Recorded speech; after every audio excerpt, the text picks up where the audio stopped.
ನಮ್ಮ ಮನೆಗೆ ಬರ್ಬೋದು. ಆಯ್ತಾ? ಆಯ್ತು. ನನಗೆ ಯಾವಾಗ ಕಾಫಿ ಕುಡಿಬೇಕನ್ನಿಸ್ತಿದ್ಯೋ ಆಯ್ತು ಕಾಫಿ ಕೊಂಡು ಹೋಗೇ ಹೋಗ್ತೀನಿ. ಆಯ್ತು ಶ್ರೀಮತಿ, ಕಾಫಿ ಕುಡಿಬೇಕಂತ ನಿಮ್ಮ ಮನಸ್ಸಿಗೆ ಬರ್ತದೆ ಅಂತ ಅವಾಗ ಕಾರೊಳಗೆ ನಮ್ಮ ಮನೆಗೆ ಬನ್ನಿ. ನೋಡಿ, ಒಂದು ವೇಳೆ ನಾನು ಮನೆಯಲ್ಲಿ ಇದ್ದೇ ಇರ್ತೀನಿ. ನಾನು ಇಲ್ಲ ಅಂತ ತಿರುಗಿಗೆ ಹಾಗೆ ಹೋಗ್ಬೇಡಿ. ಮನೆಯಲ್ಲಿ ನನ್ನ ಧರ್ಮ ಪತ್ನಿ ಇರ್ತಾಳೆ, ಅವಳ ಕೈಯಿಂದ ಕಾಫಿ ಮಾಡಿಸ್ಕೊಂಡು ನೀವು ಕುಡಿದೇ ಹೋಗ್ಬೇಕು. ಆಯ್ತಾ? ಆಯ್ತು. ಹಾ ಸುಮಿತ್ಯ, ಈ ಕಾಫಿ ಹೇಗೆ ರುಚಿಕರವಾಗಿದೆಯೋ ಇದೇ ತರ ನಿಮ್ಮಿಬ್ಬರ ದಾಂಪತ್ಯ ಜೀವನ ರುಚಿಕರವಾಗಿ ನಂತರ ನಾನು ಆಶೀರ್ವಾದ ಮಾಡ್ತೇನೆ.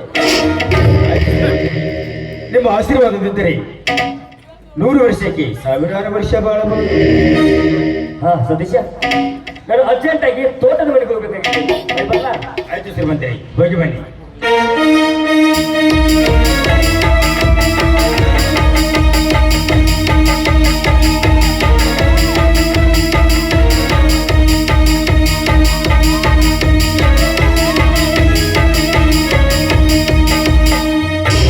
ನೋಡಿದರೆ ಕವಿತ, ಇವರು ಎಷ್ಟು ಒಳ್ಳೆ ಗುಣದವರು ಅಂತ. ಹೌದ್ರಿ, ತುಂಬಾ ಒಳ್ಳೆಯವರಂತ ಕಾಣಿಸ್ತಿದ್ರು. ಅಷ್ಟೆಲ್ಲ ಕಣೆ, ನಾನು ಬೆಂಗಳೂರಲ್ಲಿ ವಿದ್ಯಾಭ್ಯಾಸ ಕಲಿಯಲಿದ್ದಾಗ ನನಗೆ ಹಣ ಕಳಿಸಿದ ಪುಣ್ಯಾತ್ಮನಿವನು. ಈಗ ನಾನು ಎಷ್ಟು ಕೊಂಡಾಡಿದರೂ ಕೂಡ ನನ್ನ ಮನಸ್ಸಿಗೆ ತೃಪ್ತಿ ಆಗ ನೋಡಕ್ಕಂತ. ಅಂತೂ ನಿಮ್ಮ ಕಣ್ಣಿಗೆ ಅಷ್ಟು ತುಂಬಾ ಒಳ್ಳೆಯವರಂತ ಕಾಣಿಸ್ತಿದ್ರು. ಅಷ್ಟೆಲ್ಲ ಕಣೆ, ತುಂಬಾ ಒಳ್ಳೆಯವರು ಅಂತ ಹೇಳ್ತಾ ಇದೆಯಲ್ಲ. ಒಂದು ವೇಳೆ ನನ್ನ ಪಾಲಿನ ದೇವರಂತ ತಿಳಿದುಕೊಂಡ್ರೆ ತಪ್ಪೇನಿಲ್ಲ.